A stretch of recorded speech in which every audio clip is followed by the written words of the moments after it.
on Vaughn Caldwell Wilson. Is Mr. Harrison on yet?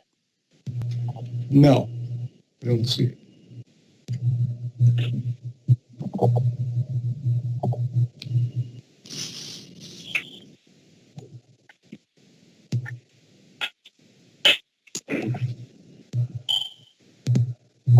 Mr. Harrison?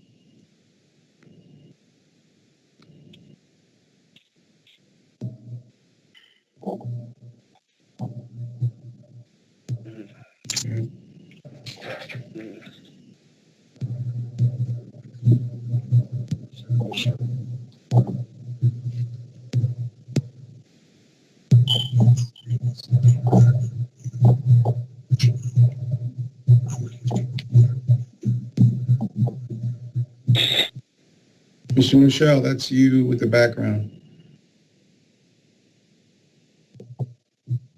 Mr. Harrison, are you here?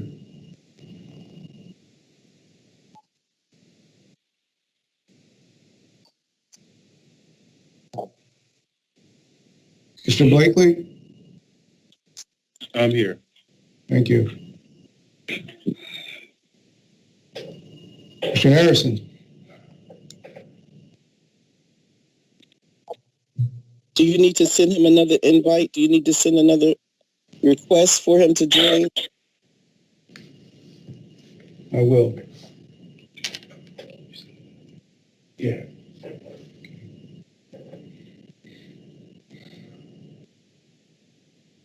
Doing it right now.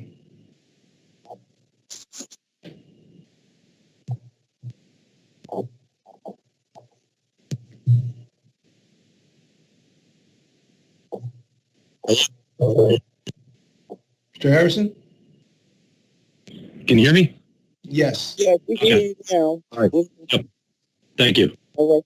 Is Councilman Rodriguez on? Yes. Yes. Okay.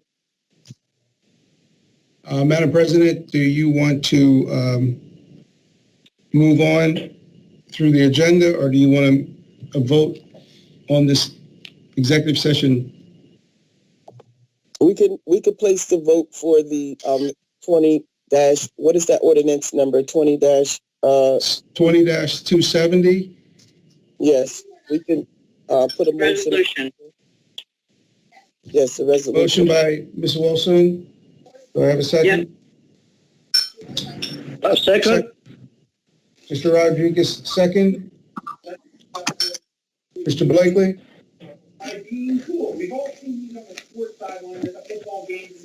Mr. Blakely, Mr. Blakely? Is Director Coley on the line? we're moving for a vote. The motion is on the floor for a vote. Yo, we have definitely asked questions in the middle of votes before. We've done that time immemorial before. So I'm not sure why. Not when the motion's on the floor. We sure have. So I'm not talking to you, Council Vice President. I'm talking to Council President McBride. So I need you to mind your business. Okay, so yes, Councilman Blakely, once the second motion is in, you do have the opportunity to speak. Once the second.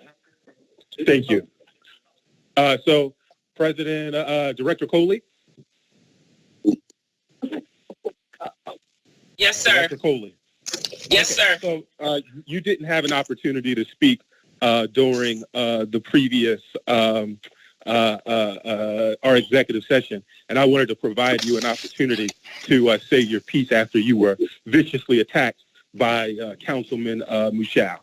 So if you can have the floor to say what you wanted to say when you were not allowed to in executive session, I think it would be proper for you to have the floor to say your words. Councilman Blakely.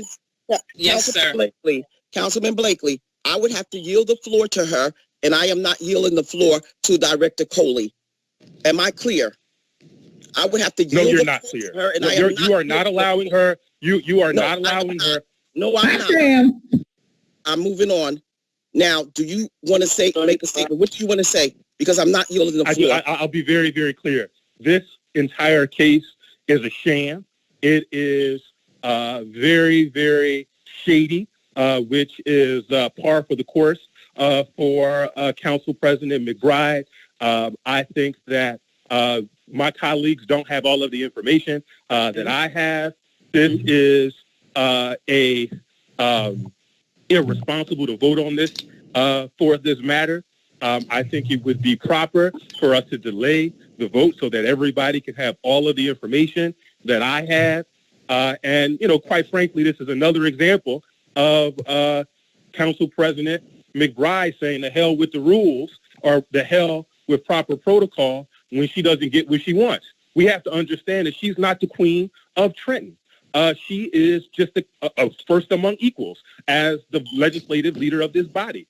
And so I want to be very, very clear that this is a snow job, that this is it stinks to high heaven.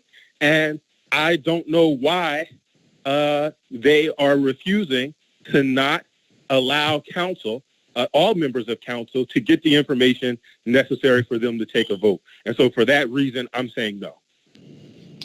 Ms. Caldwell-Wilson? Yes. Mr. Harrison? I'd like to make a comment. First, in my heart, I said to myself, he was fired because he didn't sign his form. Like my other colleagues had said, there should have been steps taken. So, Kathy, we're out of executive session. He can't say that. He can't make those statements. Mr. Harrison. okay, yes. Mr. Michelle? Yes. Mr. Rodriguez? Yes. Ms. Vaughn? I'm not taking a vote on this. I need more information. You abstaining? I'm not taking a vote. I'm not abstaining. I'm not voting. Okay. And B. Ms. McBride? Yes. And before we move on, I would ask Councilman Michelle if he would apologize for the name calling. We don't need any more of that moving forward with this. We don't need any more frontline headlines because it hurts the city.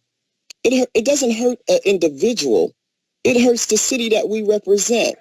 We're representing 84,000 people here, and we all have to be respectful.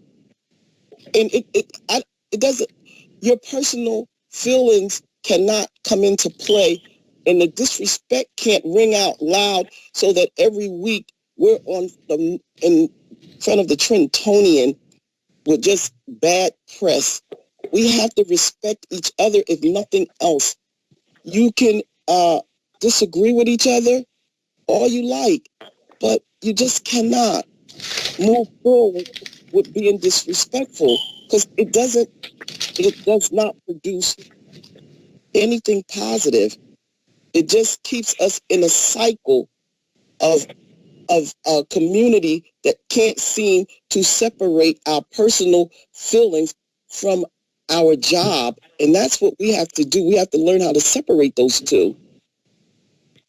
Mr. Berry,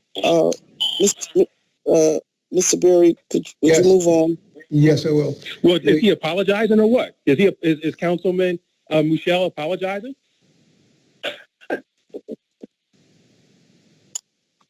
He's been given requested that he apologize. I don't think I heard that. right, but he's been given the opportunity. It's up to him, just like it was up to you to apologize for a lot of things that you did. That opportunity falls on the man, and so if Mr. Michelle is not going to take this opportunity, we're going to move on with this agenda. Council President, Yes. I'm not aware of anything that I said Vogel to anybody in there except everybody was over top of me. So I think it's miscued. I didn't say anything. What name did I say? No, I think it's when you used the word clueless. Exactly. I think that was the word that was used. And I don't want to turn this into no shouting match. I just think that we all have to be respectful, all of us. And I don't think it needs to turn into something else. President McBride, why won't you provide an opportunity for Director Coley to answer the claim? Why won't you provide an opportunity? You can't position yourself as this great No. I'm not great anything. That's pretty obvious. And everything. And, we're going to move forward. Mr. Berry, would you please continue with the agenda? Yes, I will. Motion to approve the minutes for April 16th, 2020 regular session and May 5th, 2020 conference. Can I get a motion, please? So moved. Second. Ms. Wilson. Second. Second by Mr. Harrison. Mr. Blakely. Yes. Mrs. Caldwell-Wilson. Yes. Mr. Harrison. Yes. Mr. Michelle. Yes. Mr. Rodriguez. Yes. Ms. Vaughn. Yes. And President McBride. Yes. Okay. Communications and petitions have been received by the clerk's office and are available for receipt. We move into reports. There's only one report, and it's by the clerk's office submitting for approval the revenue and report for the month of May 2020 of funds collected by the office staff totaling $21,818.45. Do I have a motion? So moved. Second. Mr. Wilson, and second by Mr. Harrison. Mr. Blakely. Yes.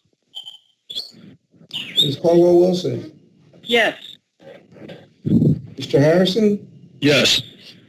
Mr. Michelle. Yes. Mr. Rodriguez. Yes.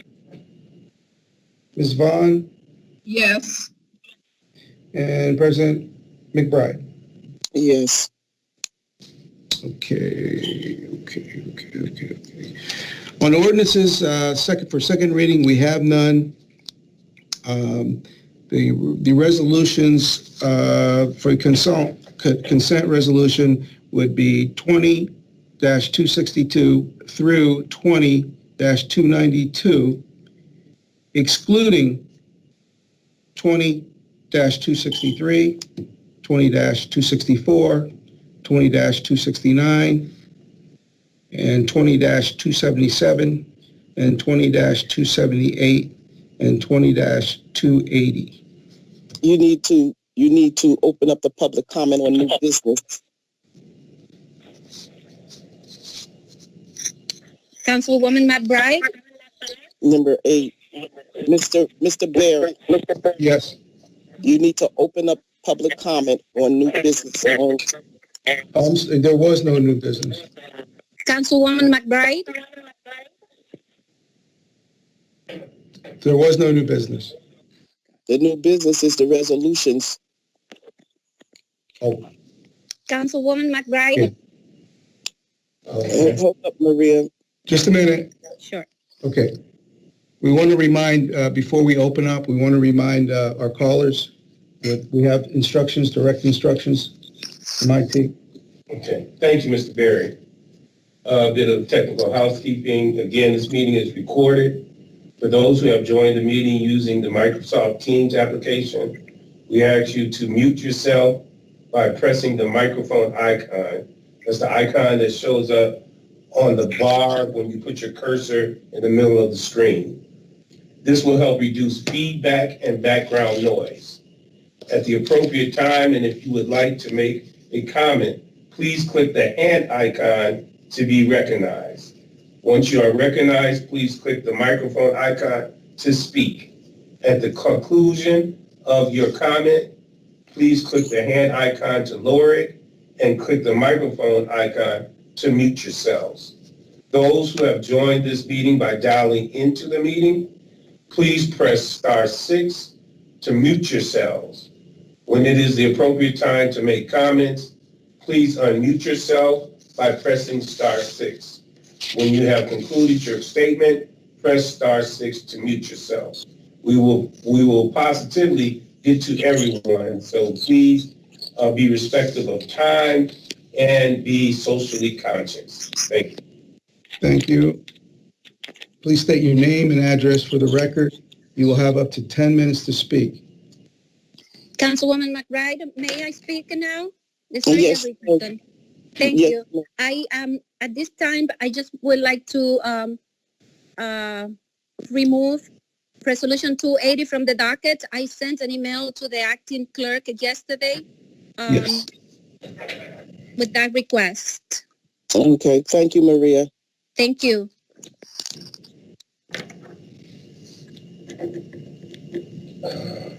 Fair Kate. Fair Kate has his hand raised. Mr. Fair-Caton? This is Miss Caitlin Fair, Okay, Fair, okay. I'm sorry. 215 South Clinton Avenue, Trenton, New Jersey.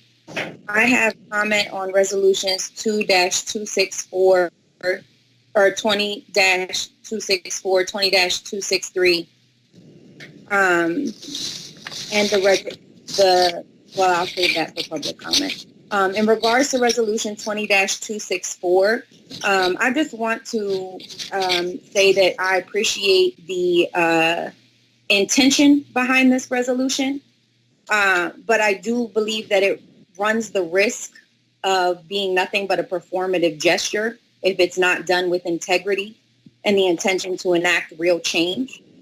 I have several questions about the resolution, including who will these community stakeholders be that participate in this review and how will that be determined?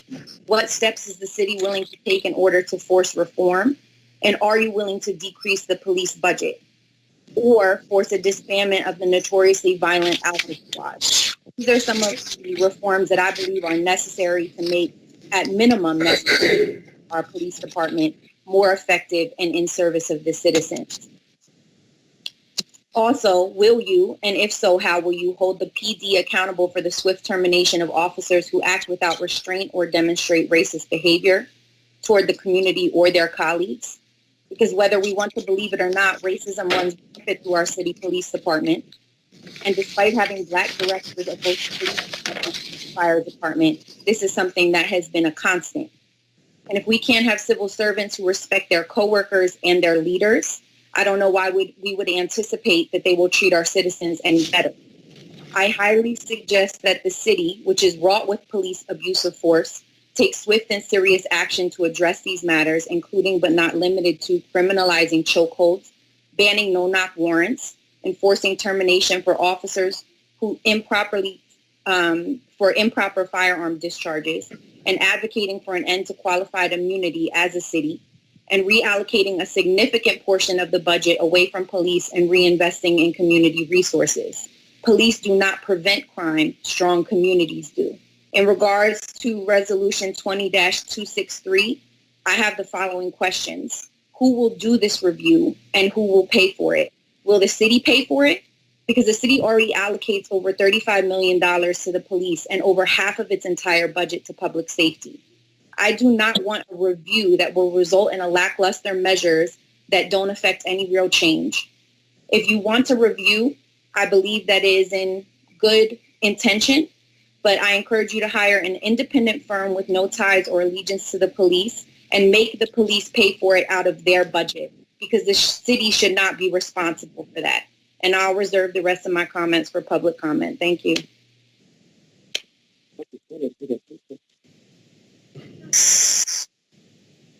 So, Are there any other comments? There's nobody with hand raised. I see no hands. Algernon Ward is hands raised. Okay. Go ahead. Yes, sir. Ms. Caitlin Fair has said all that I would say. In fact, I want to endorse her comments regarding making sure that a civilian review board has actual power to affect its results, and that it should come out of the public safety budget, and we should invest money in crime prevention based on the needs of the community. And Ms. Fair has encapsulated it perfectly, and I endorse her remarks.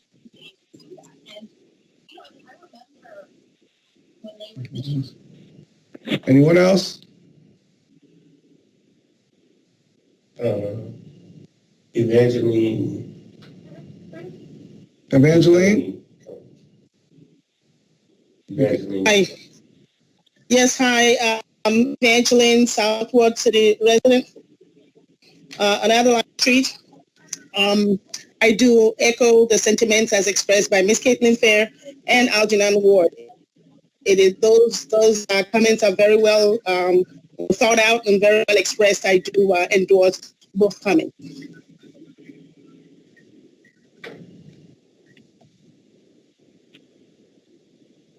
Anyone else?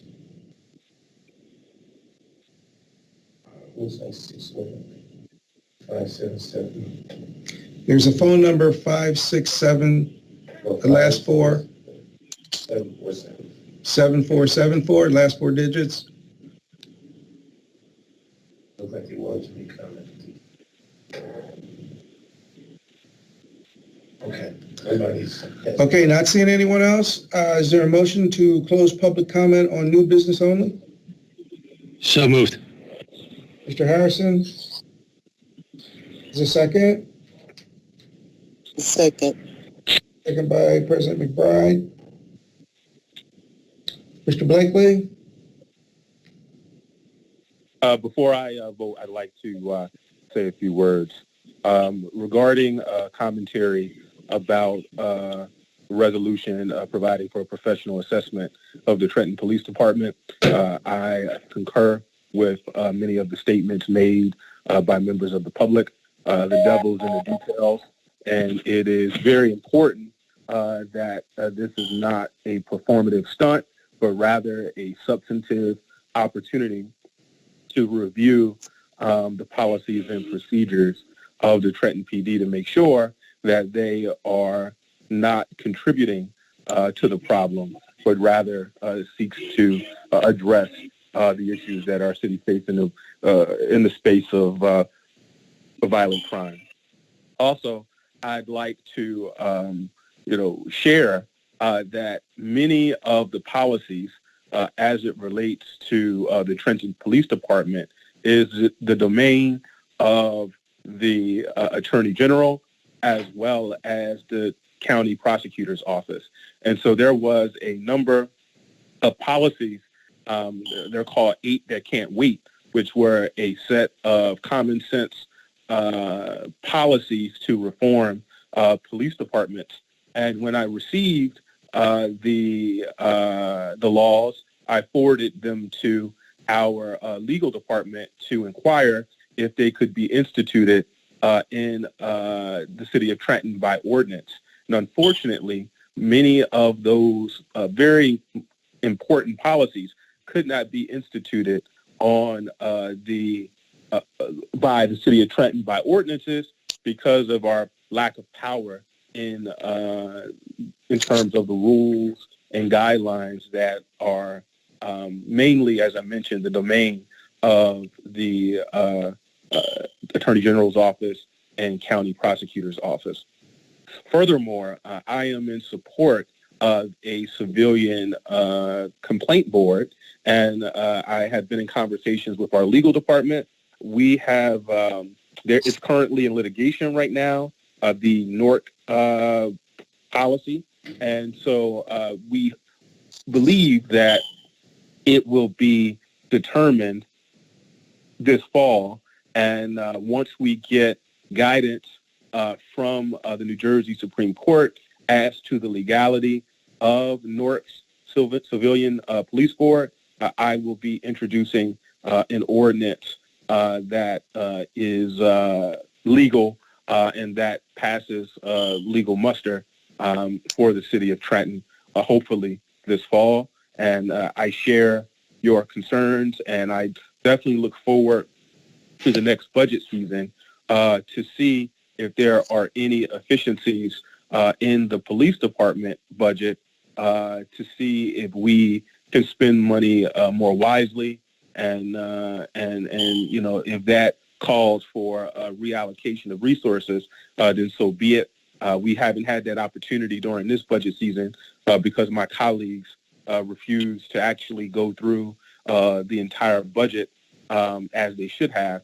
But I really look forward to the next budget cycle so that, we can have an opportunity to review all budgets, but including the police department's budget, to see if we are spending money in the most prudent course of action and the most prudent manner possible.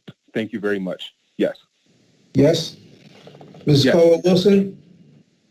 Yes, but before I make my vote, I would say on 263 and 26. Hello? This is just to close the public comment. Yes. I know, but I'm going to make a comment on what the public said about these, and just to remind them that these are resolutions. Resolutions are only recommendations. They're not ordinances. They're not laws, and they're always up for discussion. And I vote yes. Mr. Harrison? Yes. Mr. Michelle? Yes. Mr. Rodriguez? Yes. Ms. Vaughn? Ms. Vaughn? Yes. I'm sorry. And Council President McBride? Yes. Okay. We are now going into the resolutions, as I stated before, 20-262 through 20-294 will be the consent agenda. Can I have a motion? 20-264 is a roll call, and so is 20-263. Yes, ma'am. I've excluded them. I'm going to do them next. I excluded 2263, 2264, 2269, 2277, and 2278. Okay. They're coming up next on roll call. Second. Wait a minute. What about 2275? That's not. I didn't have that for roll call. That's not on the. That's not a roll call for. That's not on the agenda, is it? It's It should not be on the agenda. It's not. It's not on. It's No, not it's on the agenda. Okay, very good. So can I have a motion? So moved. Second. Second. Moved by Ms. Caldwell-Wilson, second by Robert somebody. Vaughn. Ms. Vaughn. Vaughn. Okay. Mr. Blakely. Yes. Ms. Caldwell-Wilson. Yes. Mr. Harrison. Yes. Mr. Michelle. Yes. Mr. Rodriguez. Yes. Ms. Vaughn. Yes. Council President McBride. Yes. Okay, now, this will be a roll call for 2263. Would you like to hear it again, governing body? Yes. Resolution providing for a professional assessment of the Trenton Police Department. I moved. I seconded. Moved by the President. Council Vaughn said second. Vaughn, second. Mr. Blakely. Well, I think that before I vote, I'd like to say something about this. I think it would be prudent for this body to use its investigatory policies that I don't believe we've done on this matter before asking for a review. I think that it's a good thing, but we definitely have power as a body to address, to ask questions, to have our own review. And so I would hope that we consider that in terms of using our investigatory power to ask questions that we're empowered to do by our city charter. And so I'm going to say yes, but I hope that we we don't have to wait on this. We can start asking questions immediately and making requests of information so that we could have a clearer understanding of the facts and the effectiveness of our police department. And I think we need to use this investigatory power a lot more. It's so important. It's not necessarily utilized by this body, and I think that is a bad idea. And so I'm going to vote yes, but let's use the powers that we have to start, this work immediately. Thank you. Ms. Caldwell-Wilson? Yes. Mr. Harrison? Yes. Mr. Michelle? Yes. Mr. Rodriguez? Yes. Ms. Vaughn? I just want to make a quick comment regarding both of these resolutions. And I just want to say that I concur with all that was said from our constituents, that our constituents who our constituents that are in attendance, as well as my fellow council members. The one thing that I will add that I have some concerns with, historically, the council has put forward resolutions, and a resolution are not the same as ordinances, but ordinances as well, you can raise an ordinance and you can put laws into place, but they have to be enforced. So there's no sense of putting laws on the books to save Black lives or to reform the police department or to reform the criminal justice system. And we could, form committees and put forward analysis and stacks of, pages of white paper on what we intend to do, but we have to enforce it. Ordinances aren't being enforced in the city, and we can see the impact. And our resolutions that this council, since I've been on, we put forward resolutions, and we tell and resolutions are, as Vice President Caldwell-Wilson stated, this is a very powerful tool of any legislative body. Congress puts forward resolutions. The state legislature put forward resolutions. And resolution is an action by a governing body that gives the intent, to say, this is the voice of the people. This is what the people would like to see done. This is the intent of what we want to see in our city. And we put forward a resolution to get a forensic audit at our water utility. And everybody says we want quality water and we want a fiscally stable asset. And we put forward a resolution and it still has not been addressed. The administration refuses to address it. So we put forward these type of initiatives, and the public has spoken that this is what they want through their representatives. It passed supermajority, but yet we have not delivered for the city of Trenton, not the council and not the administration. And when a resolution is passed supermajority, the administration and the council should get busy and get the work done. But that's not what's done here.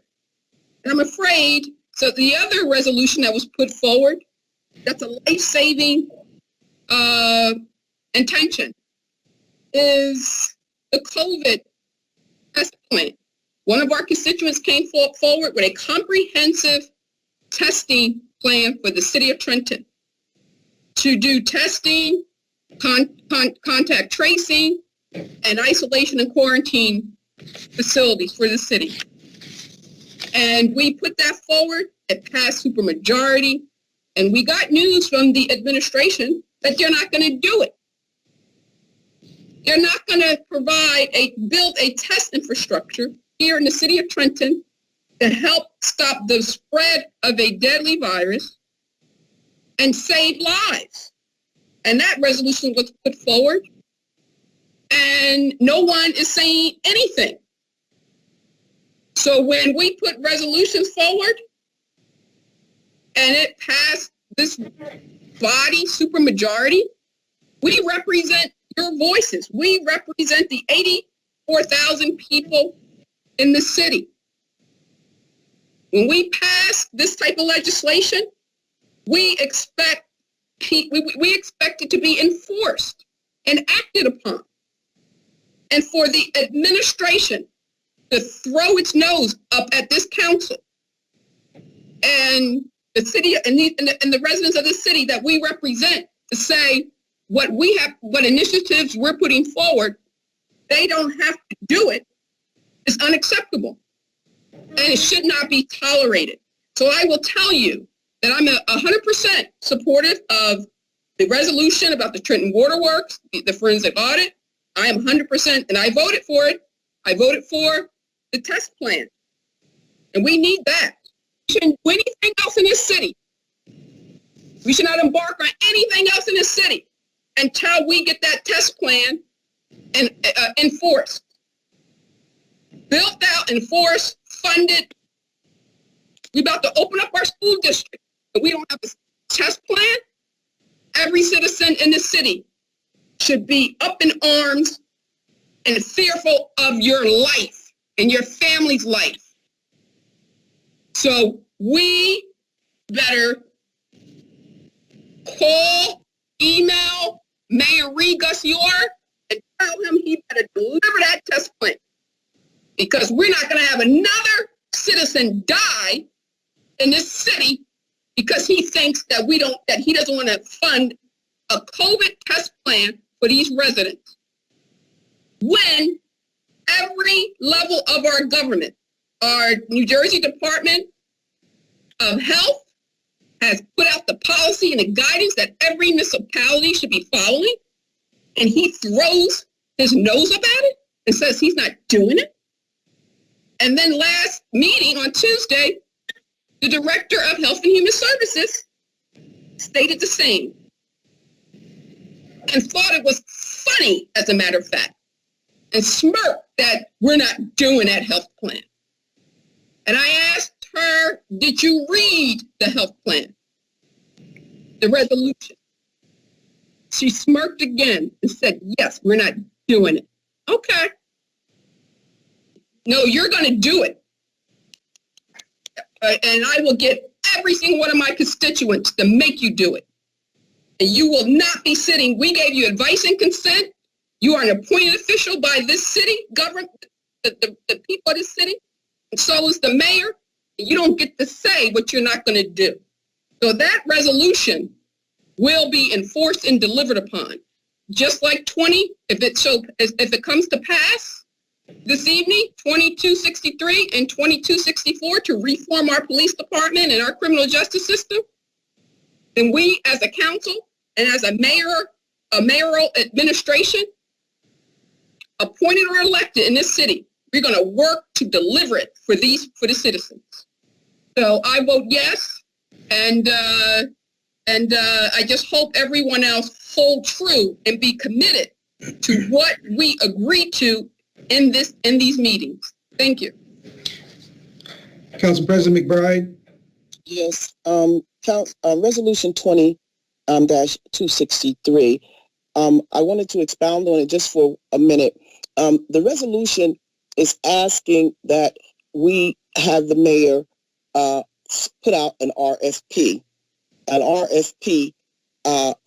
to determine this that we be able to offer the highest standard of training, efficiency, procedures, protocol, and so forth and so on. Now, there's a lot of companies out here that can answer to this RFP. The point that I want to make is that once this resolution is passed, that the council has a seat at the table when the procurement officer is putting down the scope of what we want to be looked at over at the police department. And so for far too long, we have not had an assessment. I was looking at the assessment that was done up in Paterson, New Jersey. There was a very, very good firm up there, but there'll be a lot of firms applying for to do the work through the RFP, and then it would be the council's right to have a seat at the table to do the scope, put the scope of work in there that we want them to do. So that's the message that I would like to send to the administration. And the second part of this 20-263 is this. I have met with the prosecutor's office. I have begun to partner with him, with my colleagues. We've discussed things that the prosecutor's office and attorney general is rolling out on the 24th, I believe it is, of this month, one day next week. And the attorney general office is also rolling out some social justice issues and plans and initiatives on the 7th of July. And we will have a seat at that table because I have reached out to the to the prosecutor's office so that we could get a seat at the table for the city of Trenton. And so the police department falls under the prosecutor's office. The prosecutor's office is willing to partner with the council on these initiatives, and that's a step in the right direction. So although this is just a recommendation, we will have a seat at the table when the scope of that RFP is put in place. And for 20-264, this is just a resolution asking the mayor to commit to the reform policies, to commit to it. So we have something in black and white saying that he commits to helping us reform these force policies, these chokeholds, these things the knee in the neck cutting off a person's windpipe. So that's what 20-264 is, just getting the mayor to address these issues and saying, yes, he will move forward with addressing them. And as Councilwoman Vaughn spoke earlier, it's the council's position to actually apply, aggressively go after the administration to get them to change some of the rules and regulations that is now existing into our police department. And I will vote yes for 20-263. Thank you. Thank you. 20-263 has passed. 20-264, resolution committing the mayor and the city council of the city of Trenton to pledge to reform police use of force policies. So moved. So moved. Mr. Harrison, second. Yes. Second. Second by President McBride. Mr. Blakely? Yes. Ms. Caldwell-Wilson? Yes. Mr. Harrison? Yes. Mr. Michelle? Yes. Mr. Rodriguez? Yes. Ms. Vaughn? Yes. Council President McBride? Yes. 20-264 has passed. 20-269, resolution designating an equal opportunity compliance officer, EEOC, pursuant to NJAC 17:27-3.2, to serve as a liaison between the City of Trenton and the New Jersey State Division of Contract Compliance and Equal Employment Opportunity in Public Contracts. Do I have a motion? So moved. Moved by Ms. Caldwell. Do I have a second? Second. Second by Mr. Rodriguez. Mr. Blakely. Yes. Ms. Caldwell-Wilson. Yes. Mr. Harrison. Yes. Mr. Michelle. Yes. Mr. Rodriguez. Yes. Ms. Vaughn. Of course, I'm supporting this 100%. We're long overdue. We've been in violation for, about 10 years, that we have not had an Office of Contract Compliance and Equal Opportunity Employment and Affirmative Action here in the city of Trenton. And it's suffice it to say, we have suffered dearly being in violation. I'm sure there's a lot of things that have happened contracts were put in place that were improper and illegal, and probably in some respects. So I'm glad that this issue is finally going to be addressed, and I hope that that we get it right and properly resourcing it and funding it so that we could build out very efficient processes where they are fair, where they are equal, where they provide equal access, equal opportunity, equity for all. And that we're not in this loop of giving the contracts to the same old companies, not following the rules, not hiring women, not hiring minorities, Latinos, Black and brown people, not hiring Americans with disabilities, not hiring veterans. So everybody is going to be put on notice now. When you come do business with Trenton, you need to be compliant with a law. When you take taxpayer dollars, you need to come correct and get compliant. So all our department and our business administrator and our mayor, through this resolution, has committed to do that. And this council, as council president stated, we will continue to hold the administration accountable in developing transparent processes here in our city. And my vote is yes. Councilwoman President McBride. I would like to just welcome Jacqueline Razad Esquire to the city of Trenton. We haven't, since the COVID, we haven't had the opportunity to meet her in person, but I would like to welcome her on board. And my vote for 20-269 is yes. And welcome aboard, Ms. Razad. Thank you. Good evening. This is Jacqueline Abdur-Razak. I was on the phone today with Ms. Walker, who works for the State of New Jersey Department of Treasury, and just going over, my specific duties. The appointment is for a year. It is my intention to work zealously on behalf of the citizens of Trenton to ensure that there is equal opportunity in employment, and that also, she just let me know some of the duties and some of the things that we'll be doing.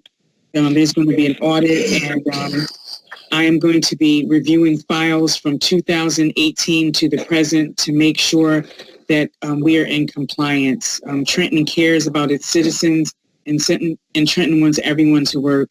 Again, I thank you for your vote of confidence, and again, I will work zealously and tirelessly to perform my duties and to uplift the citizens of Trenton. Thank you so much. 20-269 has passed. 20-277, resolution authorizing the application for and acceptance of an Environmental Defense Fund Climate Corps Fellow. Do I have a motion? Motion. Motion by Ms. Caldwell-Wilson. Second? Do I have a second? Second. Second by Mr. Rodriguez. Mr. Blakely. Yes. Ms. Caldwell-Wilson. Yes. Mr. Harrison. Yes. Mr. Michelle. Yes. Mr. Rodriguez. Yes. Ms. Vaughn. Yes. Council President McBride.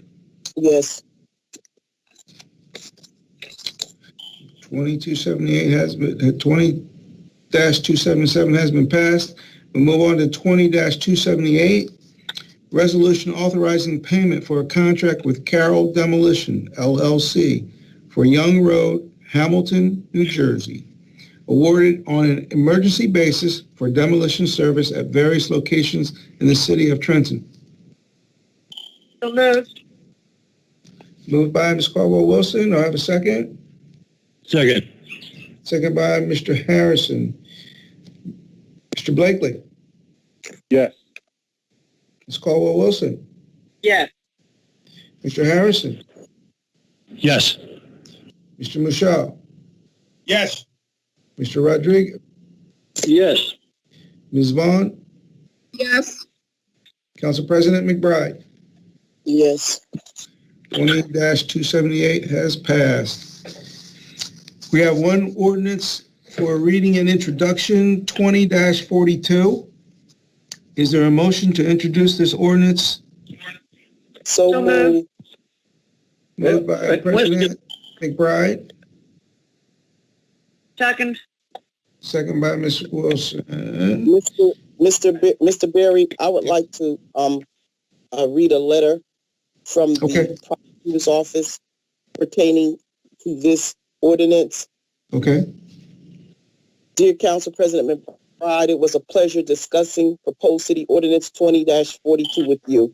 I share your concerns about residents and particularly children being exposed to the remains of deceased persons in public view. We agree that there is a great potential for emotional distress posed by being exposed to these images. The Mercer County Prosecutor's Office is pleased to partner with the city to provide tents to shield the victim's body from the view of the residents and particularly children. This office will purchase at least 10 tents for the Trenton Police Department that can be rapidly deployed to a crime scene. Concerning the ordinance, the Mercer County Prosecutor's Office supports its enactment, and we thank you for including the specific language of item 3 relating to law enforcement. Again, it was a pleasure speaking with you, and thank you for the opportunity to partner with the city. Yours truly, Angelo J.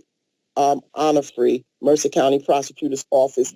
That is the letter that he sent out in reference to Ordinance 20-42.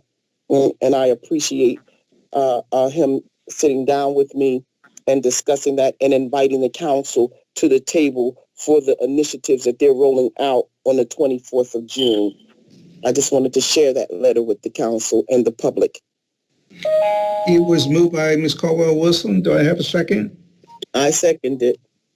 So, this ordinance is approved on the first reading. Oh, I'm sorry, hold on. Yes. Mr. Blakely, Yes. Ms. Caldwell-Wilson, Yes.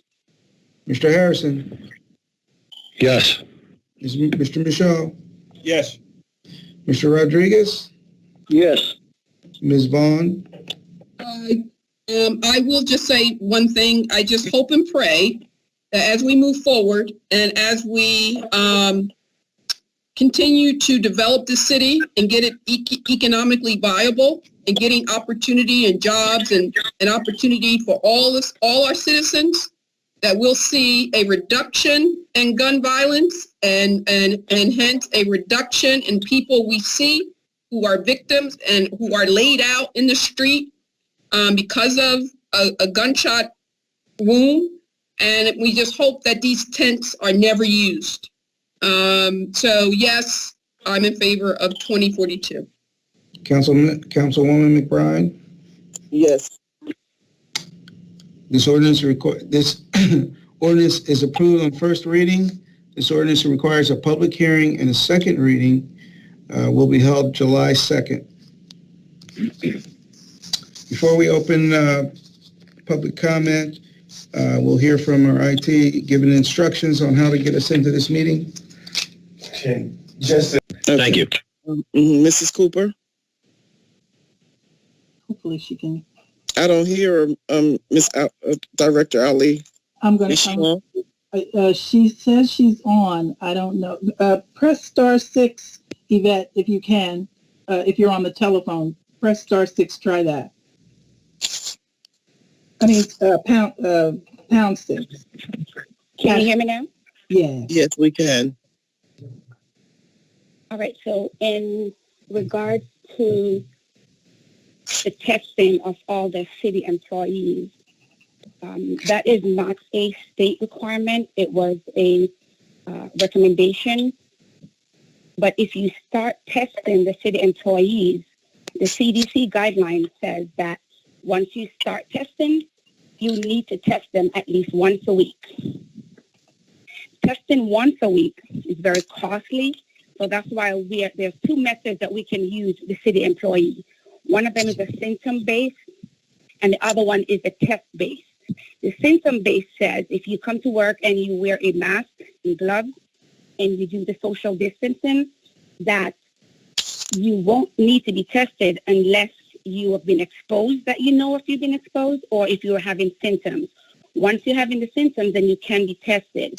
You don't return to work after your quarantine until you're at least 72 hours without symptoms. If you start doing the testing, the virus can linger into your system for up to 8 weeks. Once you start using the test-based method, you would need to test them and have 2 negative tests before they can return to work. So if you start testing, someone is positive, you put them out for 14 days, you would need to test them until they become negative. This could be up to 8 weeks of testing because the virus can linger around for that long. So that's why I as a health officer, when I do the contact tracing and put the individuals out for quarantine for the city, we use a symptom-based because the CDC guideline says that if you use a symptom-based, as long as they're not having symptoms, they can be at work with the proper PPE gear. So again, unless the city is willing to provide the funding for the frequent testing like they do with the long-term care facilities and the nursing homes, that they have to be testing all their residents and workers once a week, we would need to come up with a plan or funding that we could do the once a week testing. And if we cannot keep up with that, it will defeat the purpose of using the testing-based method.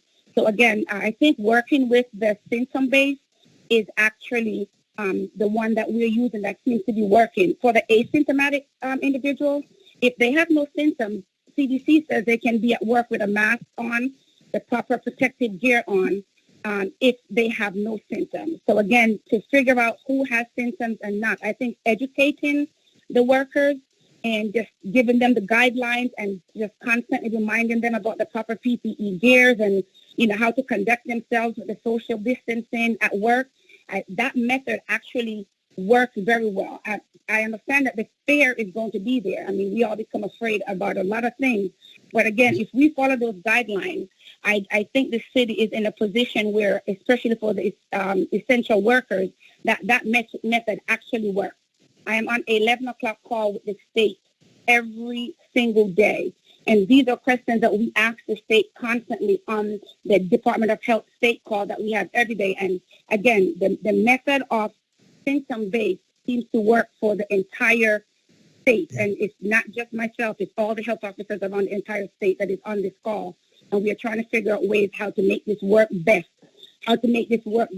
for the city of Trenton. And again, it seems to be working. I think what we need to work on most of all is the mental health issue part of this pandemic. And I think the fear and the mental stress from the pandemic is very important and something that we need to focus on. Because again, once we start testing, that's something that we're going to have to constantly be doing. Because once they leave work, we don't follow them home. We don't know what they're doing. And if they're not social distancing and wearing their mask at work, I'm doubting that they're doing it outside of work. So again, the education, the mental health training and help, I think that will help us very well. And if there's, any other questions that anyone have, like I said, I'm up to date with the CDC guidelines and the state guidelines that they put out that we can, and I'm in constant contact with the directors on our call each day that I could update them with this information. So if anyone have any question on that, I'll be glad to answer those kind of questions. The universal testing part of it, again, like I said, unless we have a lot of money to work with that universal testing strategy, it will cost a lot because once you start to do that testing, you have to get 2 negatives before they can return to work. You're going to have a lot of folks out of work that doesn't need to be out of work, or it's going to be a lot of money to keep that up. And that's all I would like to say. Thank you. So Councilman Harrison. Could I ask Ms. Cooper a question? Yes, go right ahead, and then you can start your civic comment right after you finish. All right, thank you. Ms. Cooper, do you know if there's any other municipality testing all their residents for the COVID-19? There's none. There's We none. would be the first. Okay. Because all the other health officers are using the symptom-based method. There's none of them. They offer the testing like we do with the 4 testing sites that we have, that we are rotating. They offer the testing where the residents can come out and get the test for free, but none of them is testing every single resident. Like I said, that is very costly. And if we're going to be doing that, I mean, we could test them today and they're negative, and they go back into a situation where they're exposed and then become positive. It's the universal testing, again, that will be something that you have to be able to keep up with on a regular basis.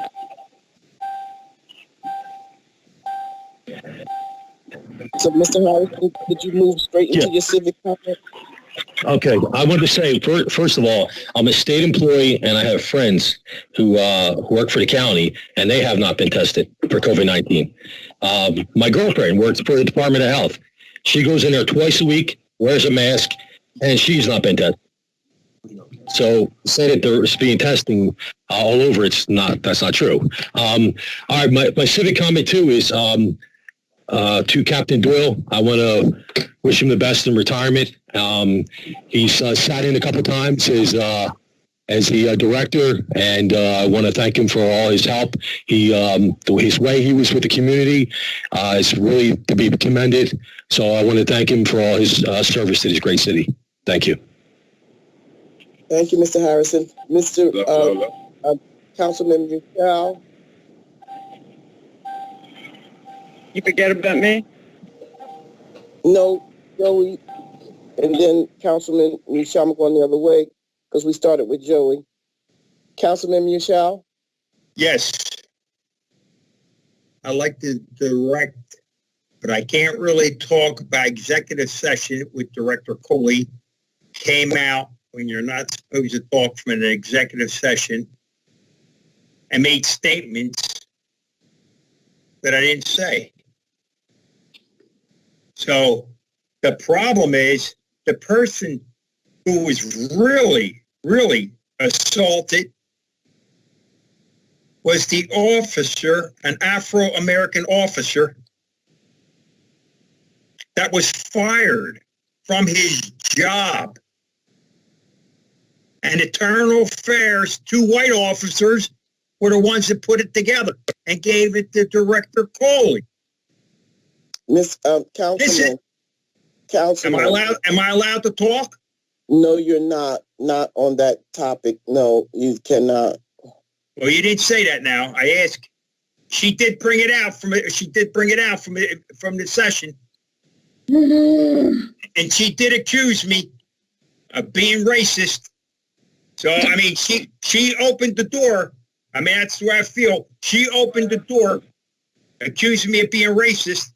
And this is not fair. But if you're telling me, Council President, that I can't address that, then I'll stop. Is that true, Council President? Yes, I believe that you guys are discussing the executive session, and I think that I just really think that you need to be mindful that it was executive session. And Mr. Morelli? Mr. Morelli?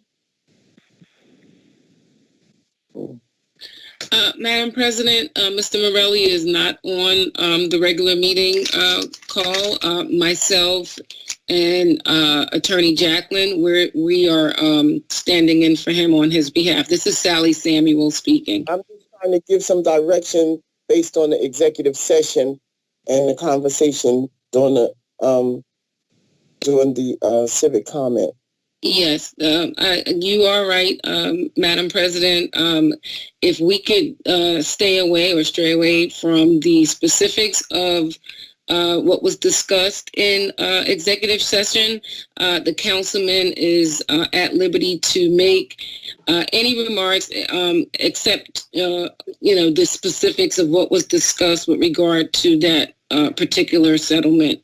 So that would go for also Director Coley as well, or any other council person. Councilman Michelle, you may continue. Am I allowed to speak about that? Because she was broke up. Councilman Michelle, you can make comments, but if you could stay away from the specifics with regard to the settlement and the issues that were discussed in executive session, those things are confidential and privileged, and they should not be discussed in the open public meeting. I understand. I just want to go on a record that I was not disrespectful, racist in any way. However, I still go back to what I originally said, what was brought out with this officer and the other two officers that did this to him with a family of 7 children, and destroyed his house. He lost everything over a trumped up charge that never came out. Never came out. This is a disgrace. And that's all I got to say. I'm sure there'll be more coming out. But let me tell you, this is a disgrace of what everybody did in here. And I'm just happy the council seen what was going on and we voted in the right direction to get this officer back where he belongs, on the street. Thank you. That's all I got to say. Councilman Rodriguez.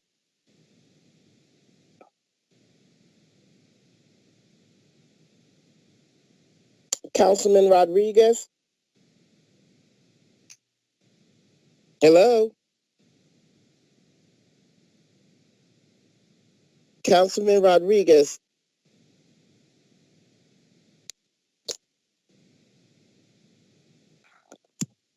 Can you hear me? Somebody muted me. Okay, we can hear you now. I have no comments.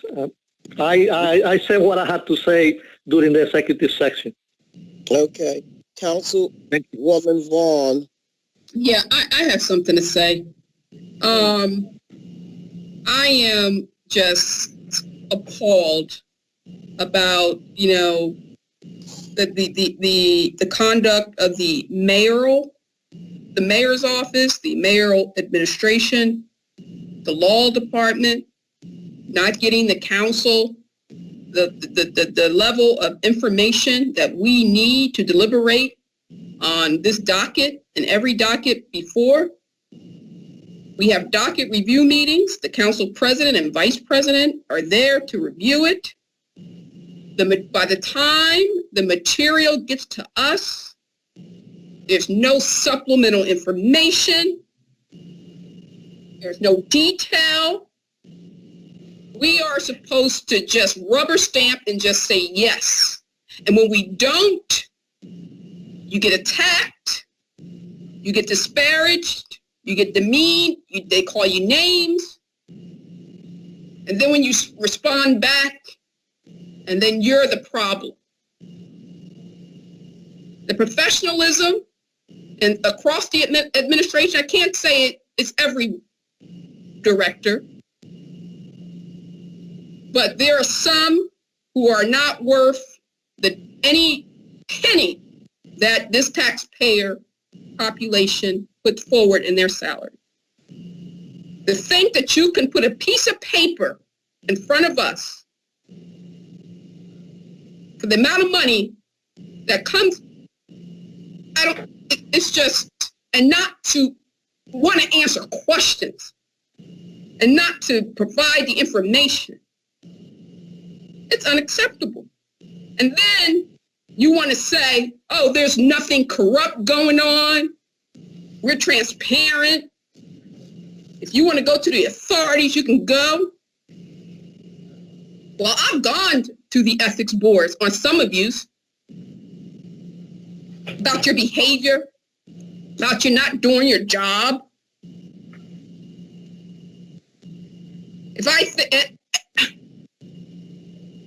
And some of our council members give you a pass. It's unacceptable. But you're not going to get a pass from me, because this is my taxpayer dollars too. I live here, and many of you do not. You're not a taxpayer to the city of Trenton. So I'm going to question anything you put up here on this docket. And when I ask you for information, and I'm following the process, then you should give it. I just came out of a court case with the mayor. And one of the items on that case was that Robin Vaughn asked for information that was illegal. I wanted to understand whether or not our municipality was compliant with our residency laws. And I asked for certain data.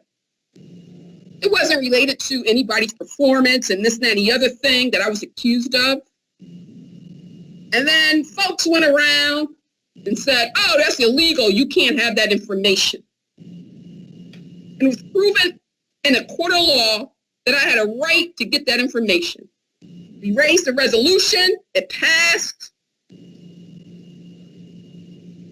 All obstacles and roadblocks to not to move the city along.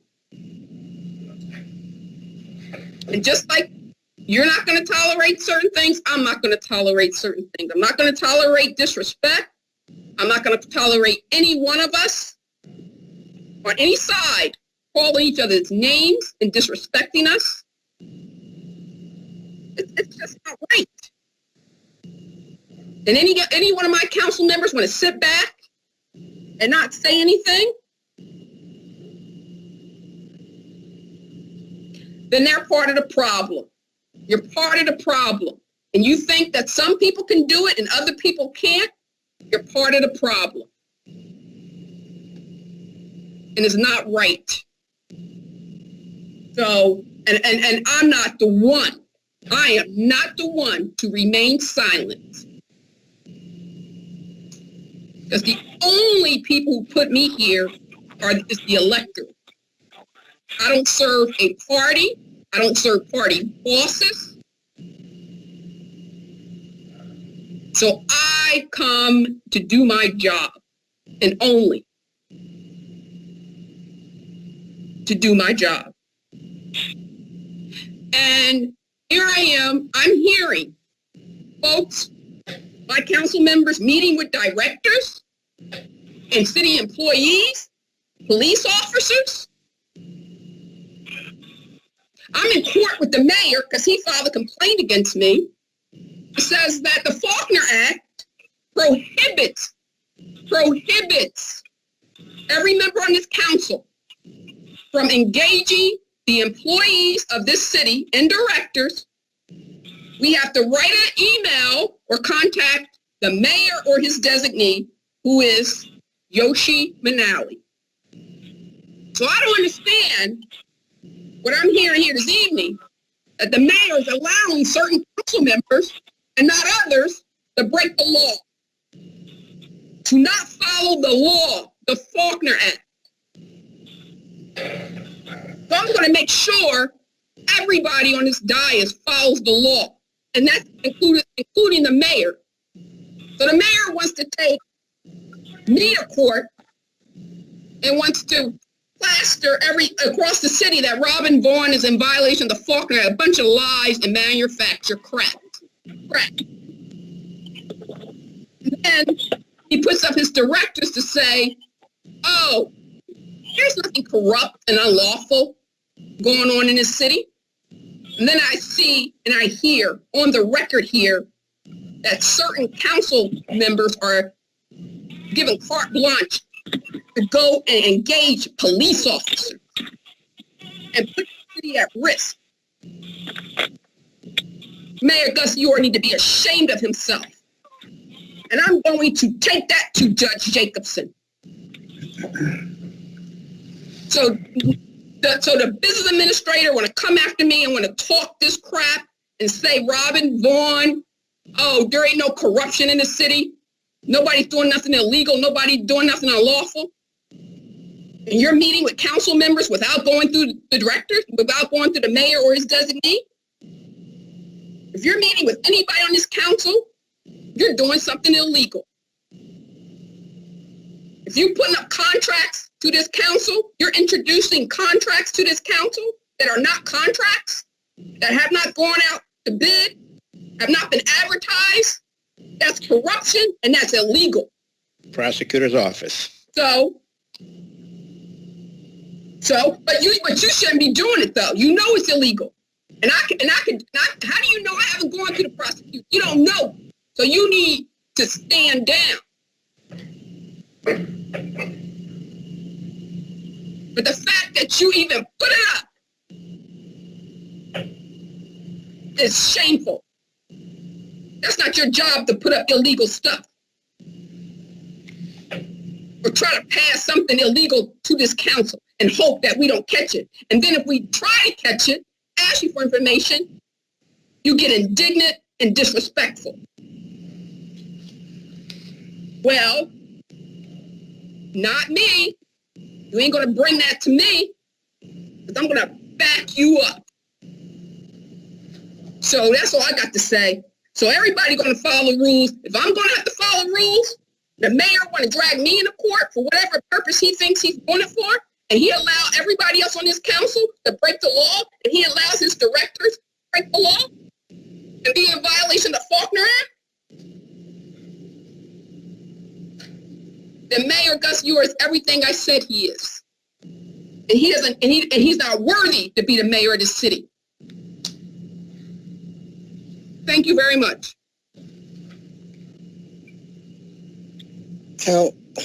Councilman Blakely. Councilman Blakely. Councilwoman Caldwell-Wilson.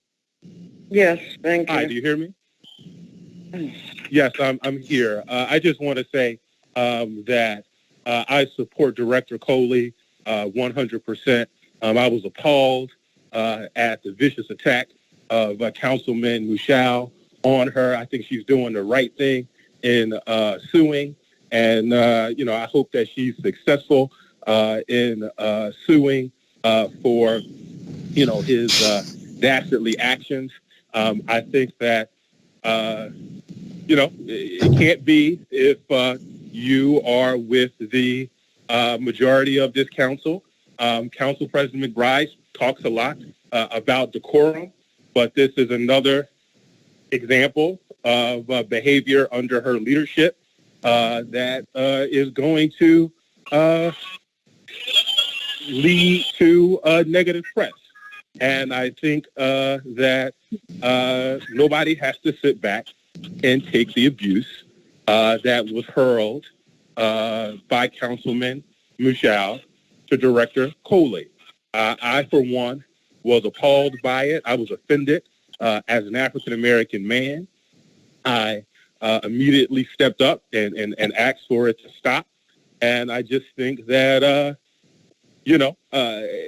my colleagues have criticized me time and time again for my so-called, my so-called comments. And here we have an opportunity where we have Director Coley, who is clearly on the record believing that she was the victim of a racist, vicious attack, and nothing is being said. And so, I think that it's very obvious. I think it's a total waste of time to do censures with this body because it's clear that that's just not something that they find even acceptable under any circumstances. But I just really hear the anguish and the pain in Director Coley's rhetoric, in her words. And I just want to say I support her 1,000% in, not standing for these kinds of racist, vicious attacks, because as she said, she's not doing what Councilman Mushal wants her to do in terms of her administration of the police department. And please enjoy your weekend, everyone. Please stay safe. Please practice social distancing. And I look forward to Director Coley prevailing on this matter. Thank you very much. Councilwoman Caldwell-Wilson. Yes, first of all, I want to thank everybody for bearing with us tonight. It's been a very, very long night, and I do appreciate all of you and the directors coming up and giving us information on their programs. There's some interference in this line. But I wanted to ask Mr. Cruz. I wanted to ask you. Is Mr. Cruz there? Mr. Cruz? Yes, I am on. I am on. Mr. Cruz, we've brought this subject up a number of times, and I'm talking about speed bumps by the schools. And, I'm pleading with the city to consider finding out what the cost is, working with the Board of Education, because I have been getting a lot of requests from folks that live around Martin Luther King School. And, they're on Evans Avenue.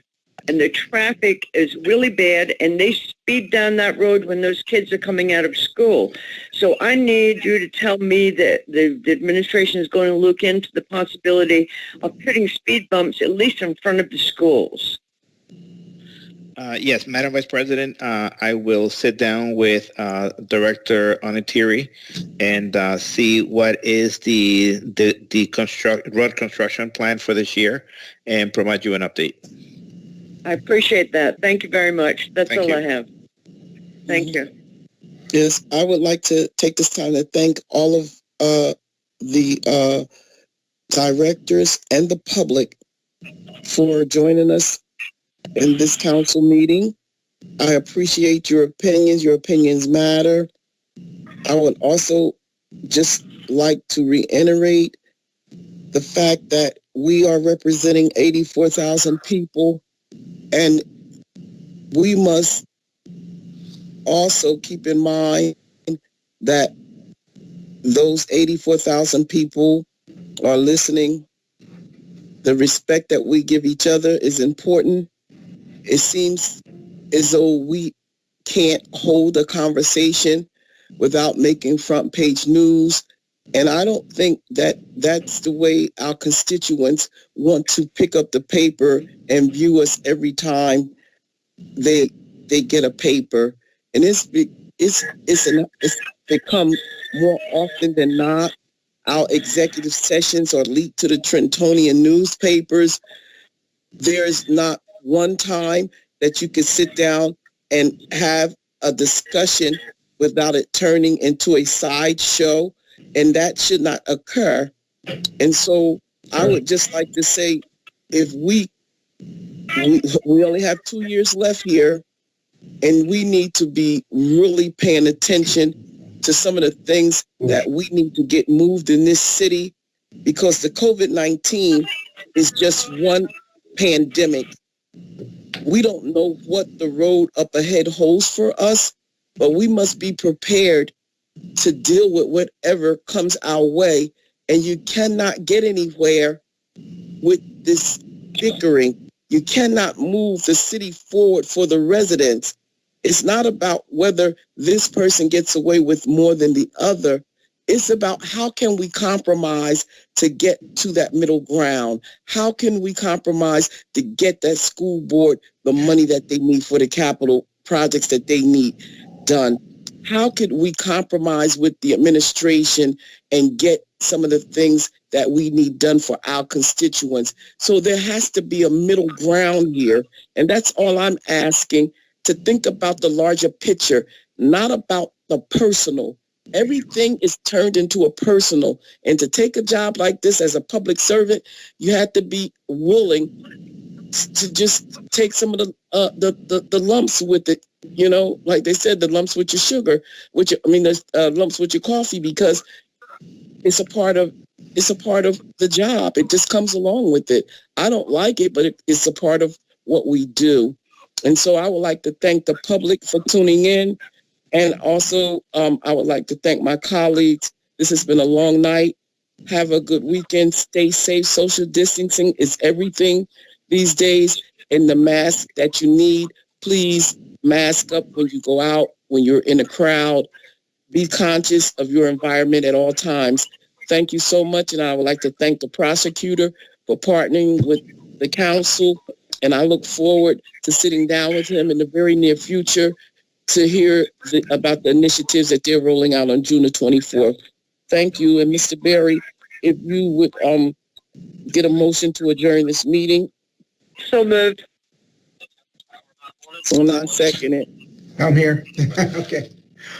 Mr. Blakely? Yes. Mr. Cornwell Wilson? Yes. Mr. Harrison? Mr. Harrison?